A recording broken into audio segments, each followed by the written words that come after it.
Oscar Bevis for the Stomping Ground, available on DAZN. Come on. Hey, White in the house. All the time. It's good to see you, mate. too. Look, this is the end of a busy media day for you, but you understand at this point, you've been in fights that are big enough and you're heading towards another big one. You understand that you're just a man that people want to hear from nowadays. Yeah, man. People want to hear from. People want to see. I'm here, innit? I'm talking to the cameras. Let's have a little chat then. Yes. Look, boxing takes you to some funny places. I'm thinking back to a time when I've interviewed you in a corridor at York Hall that's so tight no one can even squeeze past. You've had 2 world title fights, one in Russia, one headline in your hometown in London. Now you're about to fight in Saudi. Boxing takes you to some spots, doesn't it? Boxing it's an interesting, very, very interesting sport. But yeah, I've got a lot to thank boxing for. A lot to thank boxing for. I remember the one at York called Tony Avalon, I think. Yeah, that was my first ever headline. What was it? Yeah, it was my first What was time that? headline. 2019? I think 2019, York Hall, sold out. I knocked him out in the 7th round, I think. Yeah, man, see, that's what I'm saying. The journey's been sensational. You talk about your first ever headline. I was speaking to Tunde about this earlier. He said, Anthony's such a humble guy. It took him quite a while to realise he was famous. I was just saying to him, you know you're famous. People are double taking you walking past you, and you would be like, no, I'm not famous. And one day you walked in the gym and went, oh shit, I think I'm getting a bit famous. Yeah, but and he's not even lying. You know what it is? It's because I'm so laid back. And I think I'll always be like this. I still walk around my area. Sometimes people look at me and they're acting as if I'm not just human. I'm like, well, relax. We're all the same. I'm from the bits. Do you get what I'm saying? You still have to buy a shopping, get some deodorant Do you get what from I'm the saying? shop. Like you're a normal person. When I get on the train and people say, what are you doing on the train? What are you doing on the train? I'm trying to get somewhere. Like when I'm going to train with Ruben, I get on the train sometimes because it's easier. Like, you know what London's like, traffic and things like that. I see people all the time, a lot of the time they say, what are you doing on the train? I'm like, what do you mean, what am I doing on the train? What are you doing on the train? I'm trying to get somewhere. Leave me alone. They just think you've got a permanent chauffeur that will take you Do you get everywhere. what I'm saying? And who wants to sit in traffic? Yeah, crazy. Mate, I'm with you, tube all the way. Look, bit of a kind of upfront question to start this with. Is this your last shot at world title glory? I don't know. If I win it, then the next one's going to be world title as well, isn't it? Please. That's it. We don't know. I just don't think about, negative possibilities. The fact I'm here, this is it. So I'm one of the people. It's like when I got an opportunity, I'm grabbing it with both hands. It's boxing, isn't it? It's like what's funny about boxing? It's like there's so many critics, yeah. Or someone takes a loss like at the highest level. People do know there's only 3 outcomes that can happen. Win, loss, or draw. 3 outcomes, and there's 2 people in the ring. So it's like, the odds ain't the best. If it was a gambling situation, it's not the best. And out of 30 fights, on paper, 27 of them have gone my way. From a young boy, starting boxing late, I started learning how to box at 18 years old. It's crazy. 4 years later, I turned professional. 8 years after I started learning how to box, I went to Russia to fight Kovalev. 8 years. It's crazy. This is what I'm trying to Kovalev say. was, 20, 25 years deep into his 25 boxing years life. deep. Yeah, it's crazy. It's crazy. So it just shows my character. And I was at this from when I was young. I'll fight anybody. I just happen to be getting paid for it now. It's not a bad way to be if you're good at fighting and you like it. I want to talk about power now. Speaking to you now, but reading things and articles leading up to the week about you and speaking to David Benavidez, you're both very intent that this is going to be the hardest each one has been hit. Okay. And I keep hearing the word shootout. I've seen that mentioned by you. I've seen Tunde put it on Instagram. 2 heavy hitters and the word shootout gets me pretty excited. Is there any? I mean, does this have to be a good fight? It has to It be looks on stylistically. paper. I know fights aren't done on paper, but it just looks like it has to be a good fight. Yeah, I think stylistically, take the paper out of it. Let's put real life in there. If you look at how both of us fight, if you look at both of us, our styles, it's evident. I said the same thing for the Better Beer fight. That fight ended up winning Fight of the Year. So I thought that this is a very similar fight. And yeah, man, it's definitely going to be a shootout. You know, that film Legend by Creighton is one of my favourite movies.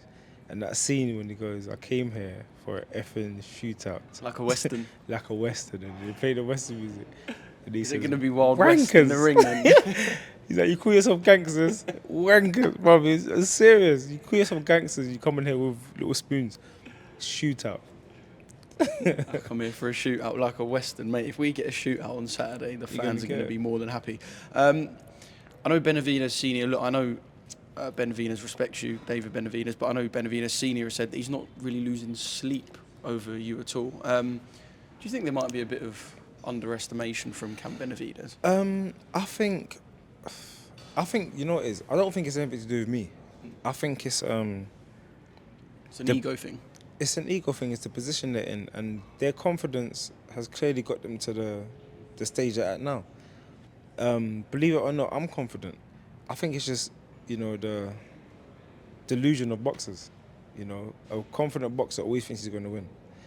I haven't lost that spark. You know, I always think I'm going to find a way to pull through these fights. Yeah, I'm here for it. Is that just the mindset of boxers then? Say, the Anthony Yarde that boxed at Harrow Leisure Centre, I use that because it's near my house. The Anthony Yarde that boxed at Harrow Leisure Centre, 2-0, 3-0. If someone would have put you in a big fight then, one that you were miles off, you still would have said, I'm going to win, by the way. Yes. It's just boxers' mindset. Yeah, I don't think it's all boxers. I've proven I'm a bit different, you know, because when I was 18-0, I would say 99.9% of boxers wouldn't have gone to Russia to fight Kovalev. Like, no matter how talented they was or what they was doing, they wouldn't have gone to Russia to fight Kovalev. 99.9% of boxers wouldn't have fought Better Beer when I fought him, you know. And 99.9% of boxers would have, you know, taken this opportunity. So you're in that 0.0001? 100%. Unique.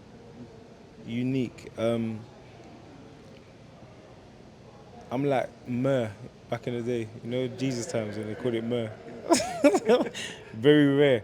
Now, all jokes aside, yeah, I'm always going to be like this.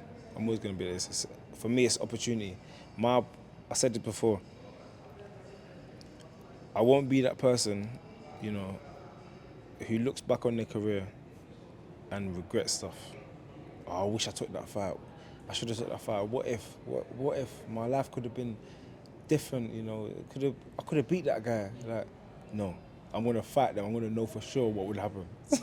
That's my mentality. That's it. Never go down wondering. Do you get what I'm saying? Never end it wondering. Look, I've only got a couple more. One not related to this on Saturday, but final one. I know you're a man who loves boxing. Obviously, I speak to Tunde about boxing history all the time. Is there a name that, when you win, and we'll say when because we'll manifest with British fans, we need male world champions. Come on. When you become world champion on Saturday night, is there one name that you'll be etched next to as a British world champion or a world champion from anywhere in the world that you'll go, wow, the young Anthony Yarde would go, wow, I've etched my name next to him? Ooh, you know why that's a hard one? Because the people who, I wouldn't say idolize, I don't idolize nobody, but the people that, you know, inspired me to be a boxer or the people that I watch, you know, even if I win this fight, my career so far it won't match this, you know, until maybe if I went on and beat Bivol and beat this person and beat this person. But this fight is for me. You know, it's one of them ones where it will be such a big upset and, you know, fathoming in the storyline of me, you know, everything I've been through outside the ring, things I've been through in the ring, the trials and tribulations, bravery, the heart, the talent, everything. For it to manifest into me beating someone like Benavidez on a show like this, wow. Special. Right, this is actually the final one. Anthony Joshua and Jake Paul is announced, but it's Jake Paul versus Anthony Joshua. I've seen a few people say, how can you be the B-side? If someone offered you 70 million to be the B-side against Jake Paul, what would be your answer? I'll start buzzing like a bee. Who cares what side if there's a check? A, B, C, D, E, F, G. I'll start singing the whole alphabet. I'll say, do you want me to go Dragon Ball Z as well? I'll go to the end of the thing, I'm back. 70 million, bruv. AJ's laughing. Against Jake Paul, come on. If it's not, you know, there's all these people say, oh, it's all fixed and all this things like that. If that's not true, AJ should just go up there and punch him up, you know. But if some funny stuff happens and Jake Paul starts doing the rope-a-dope, there's something must be going on. But yeah, I don't think this fight's crazy. I think it's, but Jake Paul's a master at getting eyes, you know. He's been like that. He's very smart. No one cares if he loses. He's meant to lose, and they both make so much, like millions out of it. Well done to both of them. Amen. And you're the man. Thank you very much. Love.